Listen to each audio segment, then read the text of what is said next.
Hi everyone, Pete with Upstate Nation Baseball, helping to promote baseball in upstate New York by covering and sharing interesting baseball stories. You can follow me on the Facebook page, Upstate Nation Baseball, on X and YouTube at Upstate Nation NY. Welcome to episode number 3. I sat down with Steve Ellis, former Oakland A and Chicago Cub draft pick. Born and raised in upstate New York, we talked about Steve's pitching journey from Little League to high school to Division I Bradley University in the Midwest, and his years in pro baseball. Also talked about facing Ryan Howard and Chase Utley, and how Dantrell Willis was as a teammate. Hope you enjoy. Thank you. There we go. So we are live. Awesome. All right, old friend. Thanks for joining me. Upstate Nation Baseball. Love it. Hey, listen, Pete, thanks for having me. What a great opportunity. And, more importantly, congratulations on getting this off the ground. What a cool idea. And I just couldn't be more than thrilled to participate. So thanks for inviting me. No, I appreciate it. Yeah. And it's funny. My oldest son is 9.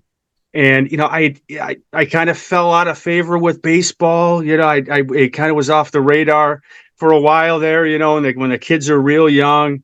And then, he started playing and I started, the baseball cards came in. I'm like, oh yeah. So I started really, and I'm on the board now for the Little League and the travel baseball. So it's really cool. Yeah. So and with the death of newspapers, you don't have the coverage. Like there's so many, like yourself, for example, what we're doing here. Like I wish there was more. So I figured, let's just take it into my own hands here and see what I can do with it. So I love it. I love it. Well, and listen, I mean, to kind of get to your core concept, right, of sort of interviewing and learning a little bit more about individuals' baseball experience from the upstate New York region. I mean, there's a pretty strong pipeline of talent that has come out of New Hartford and Utica and Whitesboro. I mean, it's pretty impressive. And anyway, so I can't wait. I saw your first podcast the other day with Andy Weimer, and that was just fantastic. What a great start. And I just can't wait to see where this goes, right? I mean, I expect big things from you, Pete. Awesome. All right. Well, I appreciate it. Starts with you, Weimer, my old friend Scott Cassidy was at Lemoyne, and we'll get going. So, Steve Ellis, thanks for joining me. Let's talk about born and raised in upstate New York, and we'll get into later in your career. But as far as pitching goes, your youth pitching development, let's go like Little League through the 8th grade time frame. Is there a coach that stands out? Is there like a turning point that you look back on? Because I mean, we played Little League together, very successful. So was it off-season training? What made you the pitcher that you eventually, became? Yeah, I don't know if there's one moment, when I look back at our upbringing, I remember, playing wiffle ball at your house and with Gouldy, and there was a nice group of kids, right, that used to get together, and I just felt like we were outside playing ball constantly. And I've got young kids now too, 11, 9, and 7, and I would just say that unless the sports activity is sort of organized by a parent or a league, or I don't see kids sort of playing outside naturally, organically, sort of in the same way that we did. I don't know if that's the reason. Everybody always looks back when they were growing up, and it was always better back then than it is today, and everything's changed. But look, when I came up, I played soccer, baseball, and basketball. I was sort of that. Those were the 3 focus areas. It would have been football if my mom had let me, but it was soccer instead. But I think thinking back, I was pretty average at all of them. I wasn't great, and early on, and I just think I still had a lot of fun though, and I think that was the key. It was just I really enjoyed being out there.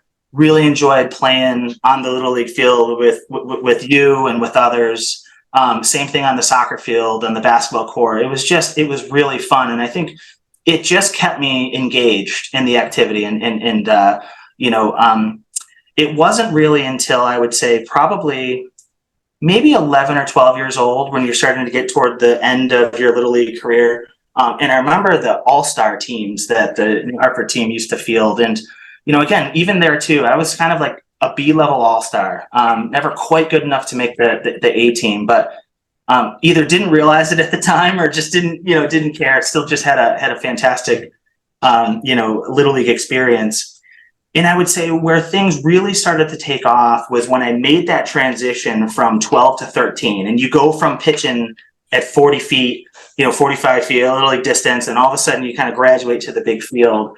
And for some reason, it kind of clicked at that point. And it's, can kind of work the opposite way for some kids where they're really incredible Little League players. And that transition to the big league field is a little tougher. And for whatever reason, it just seemed to click. And it was really from that point on, my seventh grade year at Perry Junior High, where baseball just kind of all of a sudden kind of became the sport that I kept progressing at a much faster clip than the other two that I was playing. And so, I would say that was for me kind of the big transition point. Yeah, interesting. So, yeah, and you said it clicked. It definitely did click.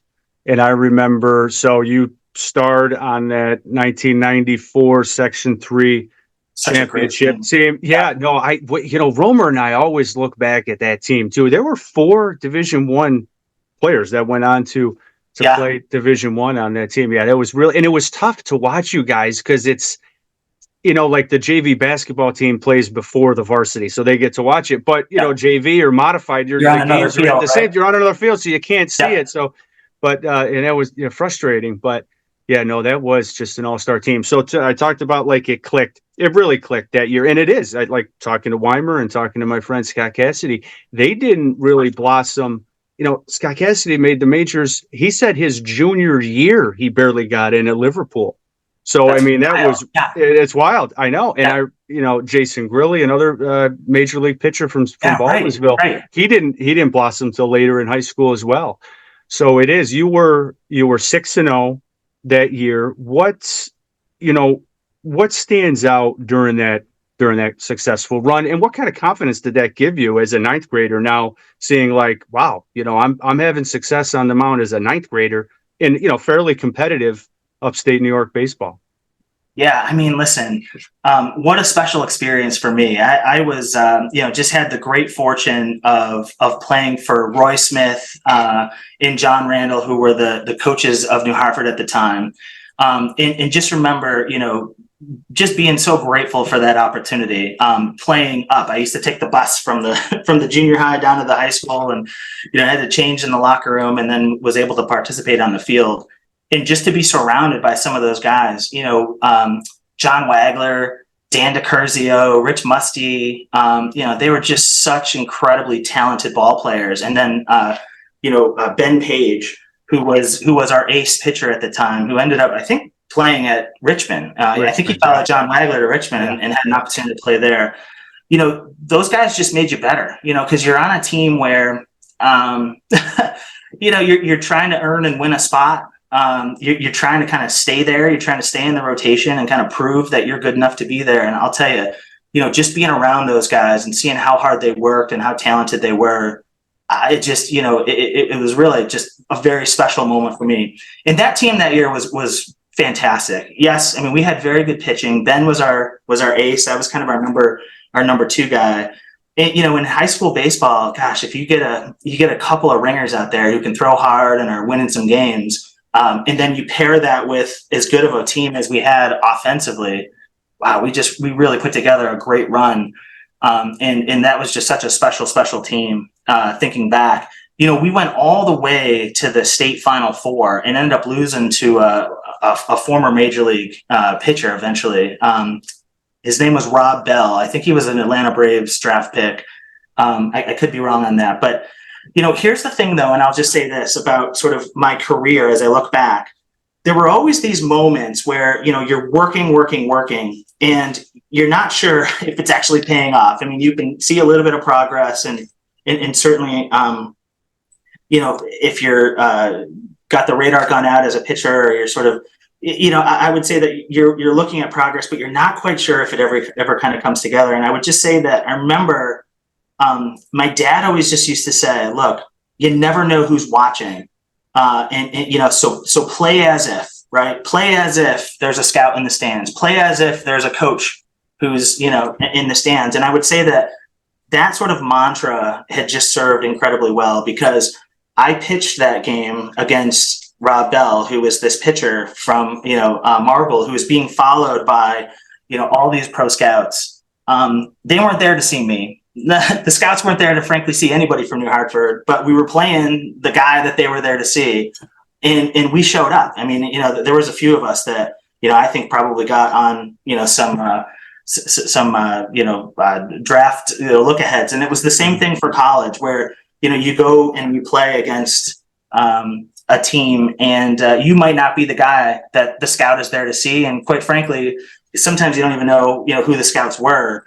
But if you've put in the work, if you've done what you've needed to do to get yourself to that spot, and you show up in the right way, man, all of a sudden that can just put you on the map. And so, I just credit again the great talent that we had on those teams that I just had the opportunity to play for, and then also the opportunities that sort of created, at each step along the way. There's just countless stories of, putting in the work behind the scenes, doing the long hours in the gym, or long tossing in the backyard with my dad. For those moments, and you don't even know when they're going to come. They just happen, and then it just changes the trajectory of your of your career. And so yeah, cool. So you talked about recruiting in front of scouts. They're in front of the major league scouts in that case. Talk about, you finished your high school career in the Midwest in St. Louis. Talk about the recruiting process. You eventually chose Bradley. Yeah. What stood out with Bradley? Were there other schools you considered? Was it something academically, something, campus amenities type wise? Yeah, definitely. So, my dream was always to go to Amherst College, which is a small liberal arts school in Western Massachusetts. The reason for that was because when I was maybe 14 or 15, MVCC used to have these summer camps, and they brought in this pitching coach who was the head coach at Amherst College, who, sort of took me under his wing, and we used to go visit him a couple times a year. My dad and I, we drive out, 3 hours just past Albany, and do these sort of indoor pitching lessons with him. And then we would go back and we'd work on what we learned, and we'd come back and see the progress that we've made. And I just, for me, that was just such a great opportunity to learn from somebody who was really just an incredible pitching instructor. And so I just, from a young age, always just felt like, gosh, I just really wanted to have an opportunity to continue to play baseball under Coach Bill Thurston, who was the then head coach at Amherst College. I wasn't smart enough to go to Amherst.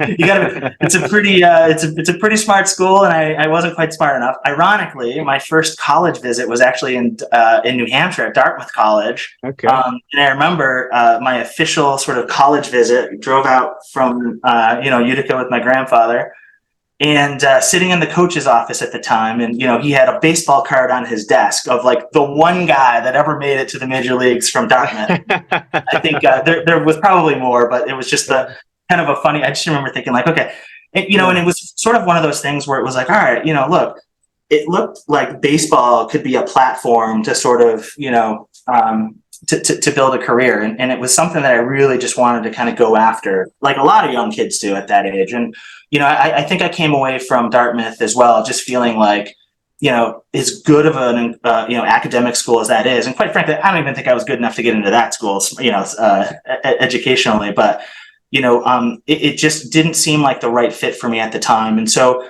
when the opportunity to play for Bradley happened, they offered me a full scholarship. Bradley's a Division I, sort of, I would say, a mid-tier baseball program, who at the time was playing in the Missouri Valley Conference. There's been some shifts, so I don't know if that's still the name of the conference today, but we had some great teams, and we were sort of like in the middle of to lower end of the pack for some of the incredible teams that were there. Wichita State, came to mind. They were kind of like a perennial powerhouse in that conference. But it was the opportunity where, and then again, we're sitting across from the coach's desk in his office, my dad and I, and at Bradley, they were sending 3 guys into the major league draft every year. So, I'm looking at the one baseball card, and the guy at Dartmouth, and I'm looking at, Bradley, where it was like, look, especially as a pitcher, it was a pretty strong pipeline to the minor leagues. So you would get your shot, and then obviously you'd have to kind of take it from there. But that was really one of the major reasons why we decided to go there. And I remember visiting Bradley, for that sort of college weekend, and kind of coming away thinking like, I'm not sure, this is like deep Midwest. I don't know if like culturally everything like was a good fit. I just remember my dad saying, look, this is going to go super, super quickly.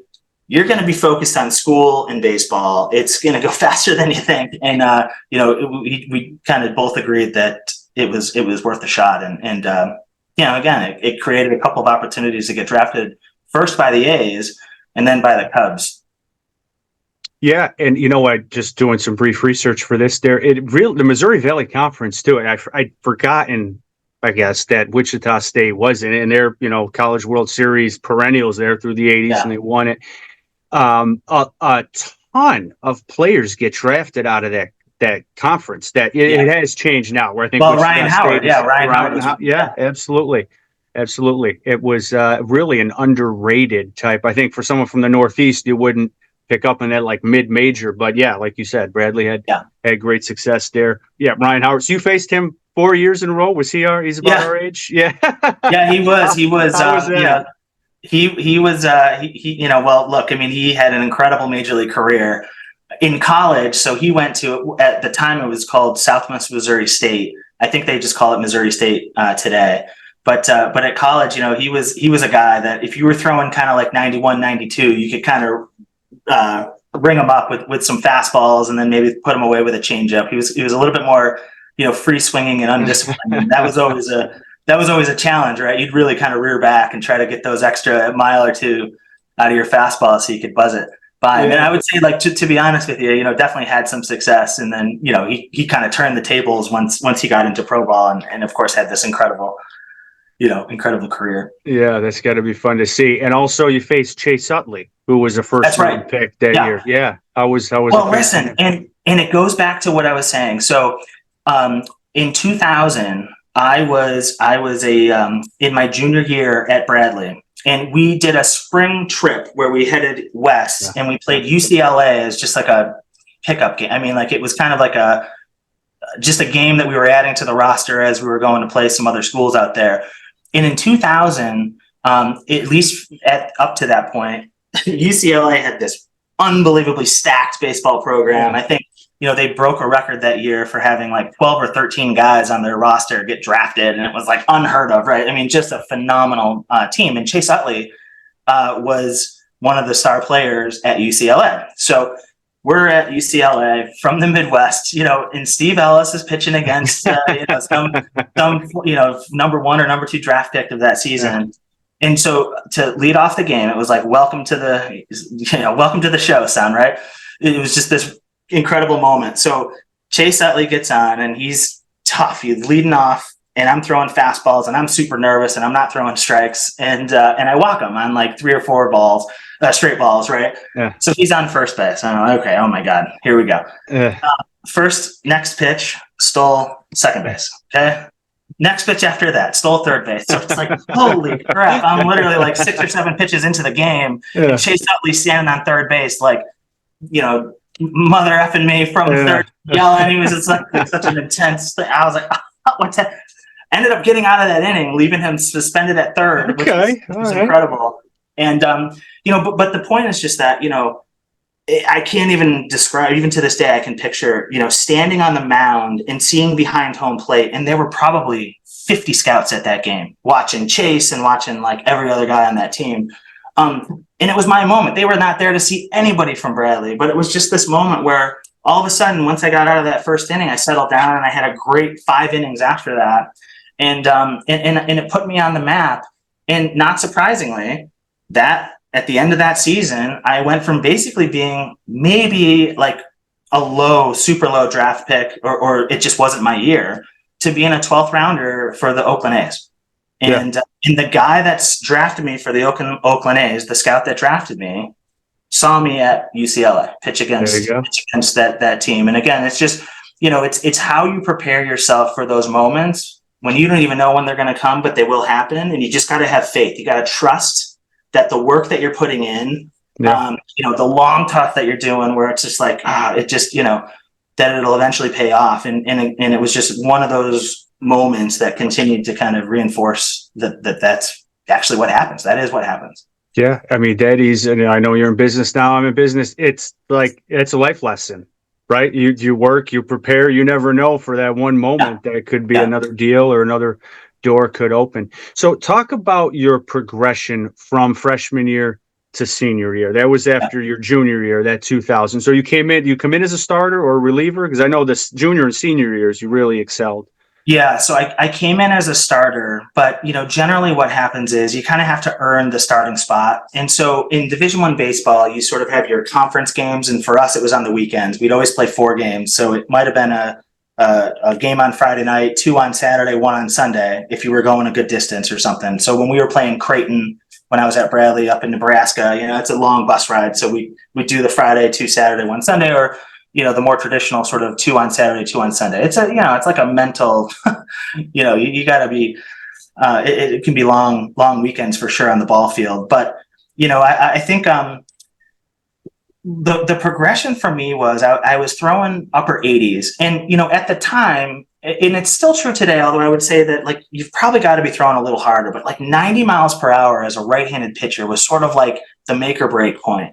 If you were throwing 90, if you could touch 90 on the radar gun, and radar guns don't lie, right? I mean, so you could, you would basically set yourself up for some serious looks from pro teams. And so I remember like just the drive to get to 90. It was like, oh my God, and I was at 87, and then I remember hitting 88, and kind of just being stuck at 88 for the first 2 years of my pro career. And it was in the summer. I was playing in a wooden bat summer league after my sophomore year. And for whatever reason, I mean, I think it was just like super warm, real humid. I mean, it was just like the perfect conditions. But I remember hitting 90, and it was really from that moment on. I don't know if it was a mental thing that just kind of clicked or just something, but from that moment on, it's like I never went below 90 again, and I really kind of hovered right around 90 to 93. And then there would be even occasions where you'd sort of top out at 94, 95, which was really cool. And so I just like. There were these certain milestones in my pitching development. And I think, hitting 90 in that summer baseball league after my sophomore year in college was really one of those just like major moments. Cause you just kind of felt like, look, this was always something that like you're right on the edge of potentially making it. And that just kind of sealed the fact that, you'd probably have a shot, and then of course you'd have to go and perform and really, the work starts all over again, really from that point. Right. So that you can keep progressing, keep improving. But that was it for me. Yeah. So you come back for your senior year. You don't sign with Oakland. You come back for your senior year, have a good senior year. The Cubs draft you. Was it the 18th, 17th, 18th round? Talk about the, I asked Weimer this too, like the transition 4-year Division I pitcher. Now, college teammate, all rally around. Let's win the conference title and go to the NCAAs to pro ball. Talk about your transition. Anything stand out? Any the different challenges? What was different? What'd you like? What was difficult? Liz, I had the great fortune again. I think back to these moments in my career and the opportunities that Upstate New York provided. My freshman year in high school. So if we go back to high school, my freshman year in high school, I played for the Hartford Post with pretty much all the same guys that we went to the state, Final Four with, and that was just a super fun summer season. The next year, we were sort of moving out of the area and kind of like making some changes, and so I had the opportunity to play for Adrian Post under Mike Michonne, and there was just a great coaching staff with Adrian, and that those practices we used to play back behind Utica, what is now Utica University. Utica University now, and we'd be on the field that for hours running these just incredible practices, and I just remember like those practices were better than a lot of the D1 college practices that I was at. And I mean, when I finally got to the minor leagues in the Cubs organization, looking back, it just blows my mind, like how fortunate we were to have a minor league level, caliber practice regularly, run by the group, Mike Michonne and his whole team, over at Adrian. And it's just like, it's moments like that kind of prepare you for for these other moments. And I just kind of felt like I already knew you already know what to do, and your body's already conditioned, and your mind is already, just because of some of those experiences that we had. And again, even today, like I look around at youth baseball where I am in Wellesley, Mass, which is a couple of minutes west of Boston. And we just kids aren't doing that these days. And that was really pretty special, truthfully. Yeah. They used to make T-shirts. There was like, baseball or your girlfriend, and it's like, hey, let's play a doubleheader. Let's play two. Yeah. Yeah, I'd love to have him on, Mike. Yeah, he's still around. He's big. He's still big into the Legion. And they started a junior Legion program now, which really took place when we were growing up, like the Prep and Babe Ruth League. God, that's amazing. So that's cool. Yeah.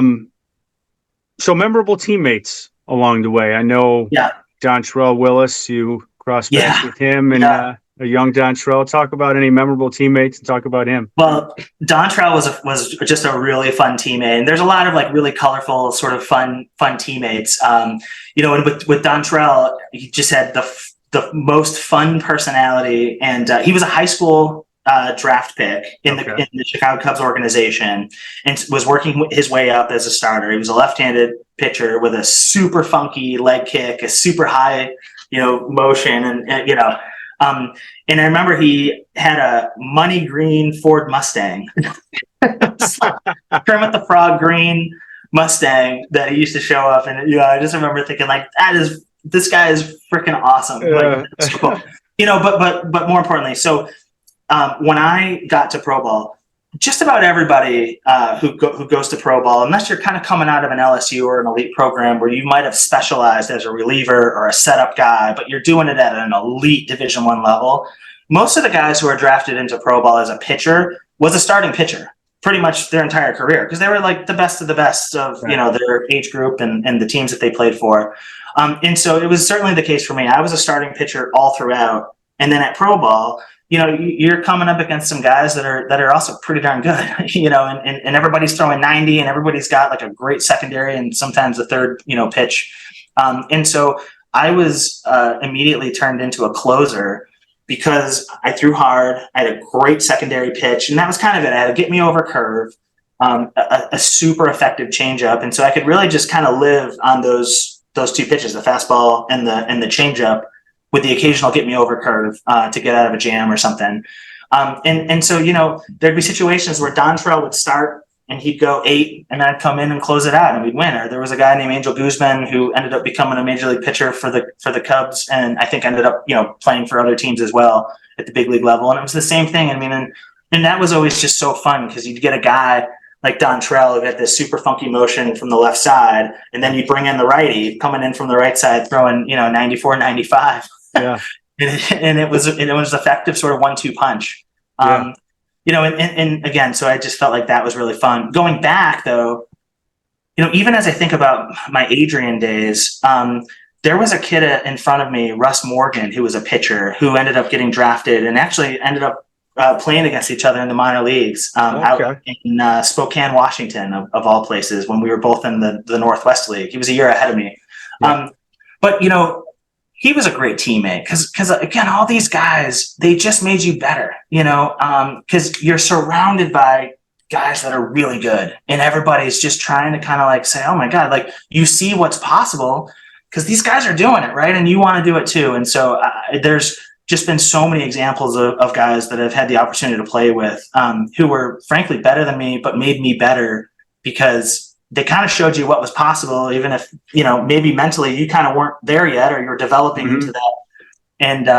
And so Russ Morgan is a guy that came, Tom Kroll was another great pitcher for Adrian back in the day. And those were guys I wanted to be like, they were a little bit older, and I just thought they were doing some pretty special things. Yeah.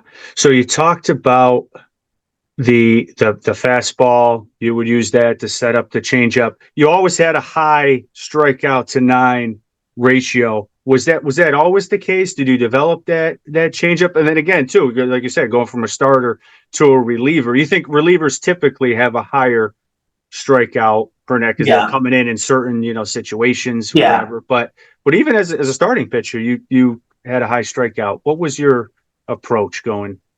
Yeah, I mean, I think you see high strikeout ratios for relievers because they're not going through the order, maybe more than once. And if you're a specialist, you probably only, going through, I don't know, 4, 5, 6 guys. And so, I would say that, I would, especially when I was converted into a closing pitcher, that mentality, I think, just really suited me super well. And it's not for everybody. I mean, there's this sort of like, you just got to be like breathing fire.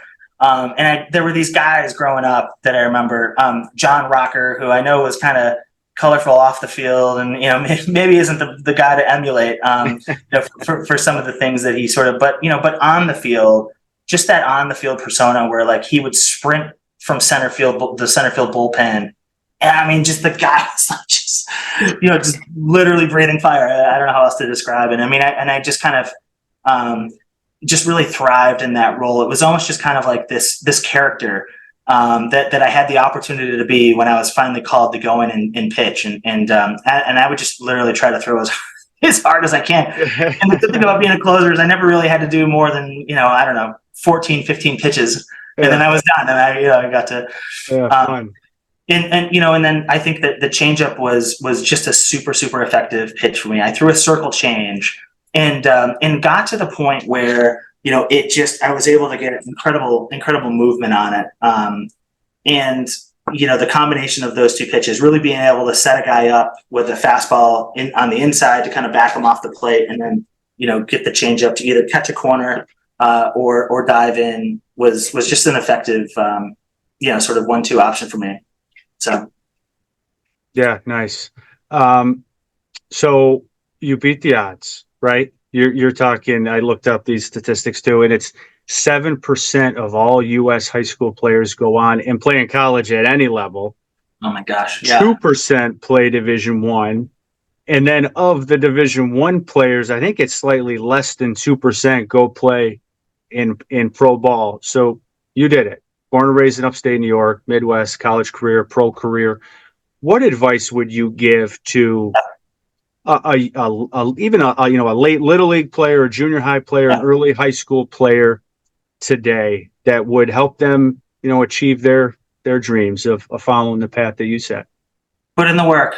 Andy Weimer, your first guest, he was a pro draft pick out of upstate New York, lived a couple houses up the street from me. So maybe it was something in the water. I don't know.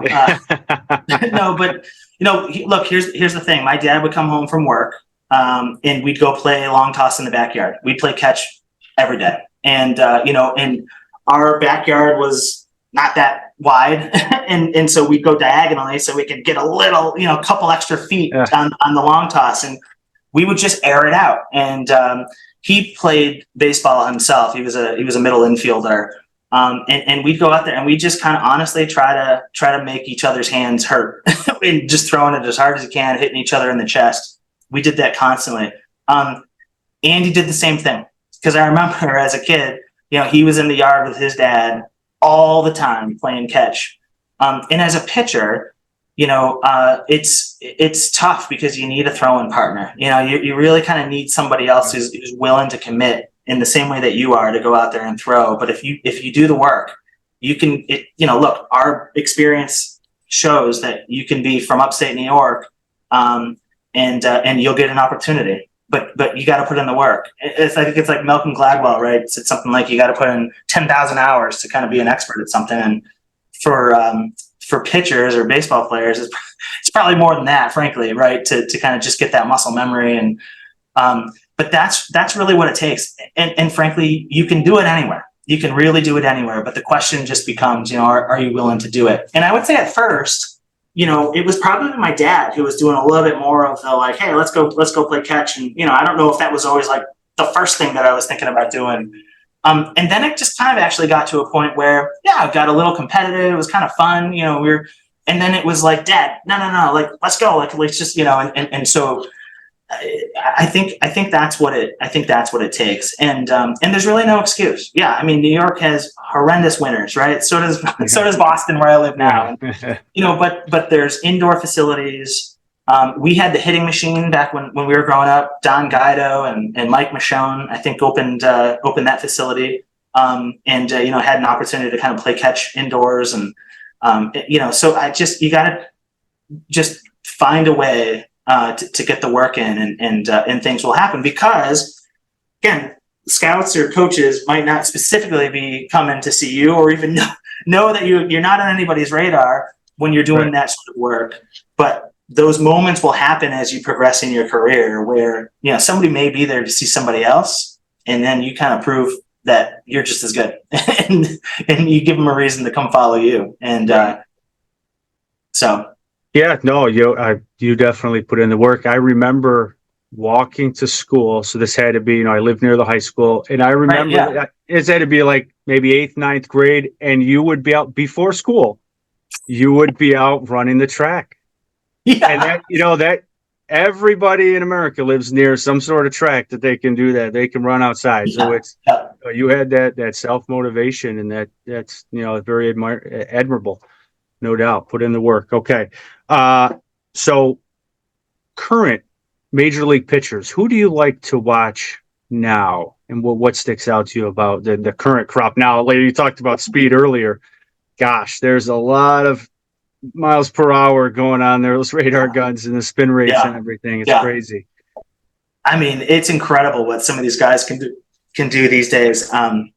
With the baseball, it's not even just the velocity, but when you look at just the movement on pitches, I would say like spin rates, there's just a whole new like terminology in baseball that like didn't exist when we came up, and didn't even exist frankly when I was in pro ball. So I was drafted in 2000 by the A's, and then again in 2001 by the Cubs, and played three seasons before unfortunately having a rotator cuff injury and surgery, and then just didn't come back.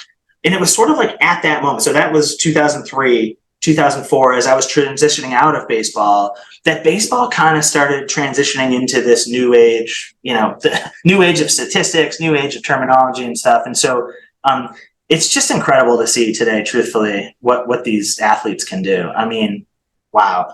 I don't follow baseball as much as I wish I could, mostly because my two oldest are doing soccer, and my youngest is like just starting out, and so we're kind of there. But it's fun to see guys like Verlander still around, right? Because I'm a little bit older than he is, but like we're kind of like of the same vintage, and so the fact that like look, he's out there still doing Verlander things is like pretty damn impressive. I hit the gym for a day and I'm done for like 2 weeks, right? With the recovery. And he's out there still throwing 90 plus and making young guys look silly. Yeah, it's almost like a Tom Brady type thing, where it's like, wow, with Tom, is he, because I'm a Bills fan, but y'all watch the Patriots, and Brady's there. And then, as I got in my late 30s, it's like this dude, like there's, the first round draft pick comes out of Florida State or Texas, and they're a defensive lineman, and they're just like, kill the quarterback. Yeah. And there's Tom Brady still winning MVPs. Like, how is this guy doing it? Yeah. Or this young quarterback goes to the Manning Academy camp, and he, won the Heisman Trophy.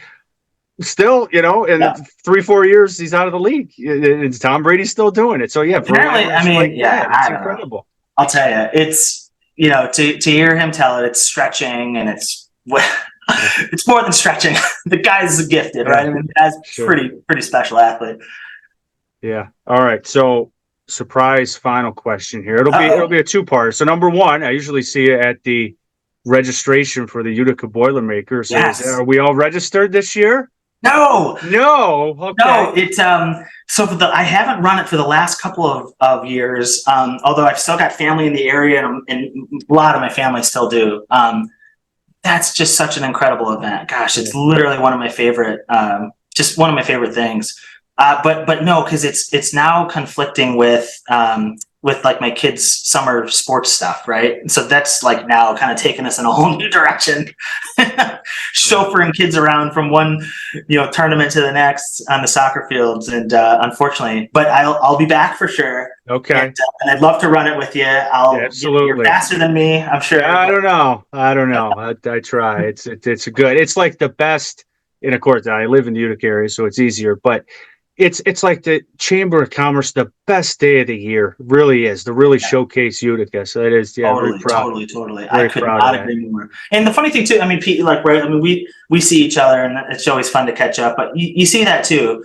People that have, we may have gone to school with or lived on the same street with or what have you, who've, some instances may have moved out of the area, but that's always such a unifying activity, right? That just brings people back, and it's a fantastic event. Yeah.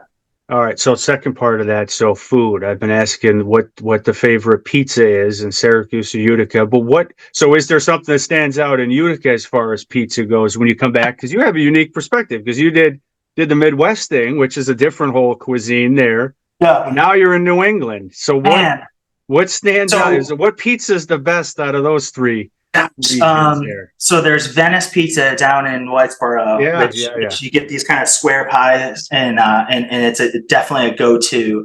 I would say, look, growing up, going to Simeon's was always a super special, a super special thing, right? And still there. I'd always get the Thracian chicken with the rice pilaf, and you'd get a little bit of the baklava, and I mean, like, every time we come back, that's we're there. So, and it kind of hasn't changed in 30 years, which is incredible, and it's still delicious. So, those two for sure stand out.